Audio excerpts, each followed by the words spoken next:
சிதம்பரம் அப்படிங்கிற பேர் வந்து காலப்போக்கில் வந்தது. தில்லை தில்லை வனம் அப்படிங்கிறது அந்த ஊருடைய பெயர். அந்த ஊர்ல காளி அம்மன் தான் ரொம்ப பெரிய சக்தியா இருந்தது. சிவபெருமானுக்கும், காளிக்கும் நடந்த அந்த போட்டியில தான் சிவபெருமான் அதுல வெற்றி பெறுவாரு. அந்த ஒரு காரணத்தினால தில்லை காளி அம்மாவ அந்த ஊருடைய எல்லையில இருந்து ஊர பாதுகாக்க வச்சுருவாங்க.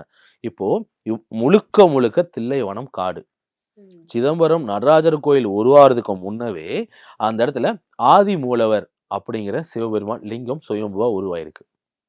அப்போ நடராஜர் சிதம்பரத்துக்கு வந்தது 2ஆம் நூற்றாண்டு.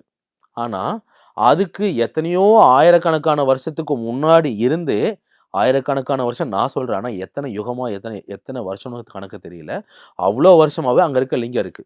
ஆதிமூலநாதர் லிங்கம். அவரும் அந்த ஆதிமூலநாதர் லிங்கத்துக்கும் அதுக்கு பின்னாடி சிதம்பரத்துன்னு ஒரு 3 கிலோமீட்டர் தூரத்துல போனா, புலிமேடுன்னு ஒரு இடம் இருக்கு.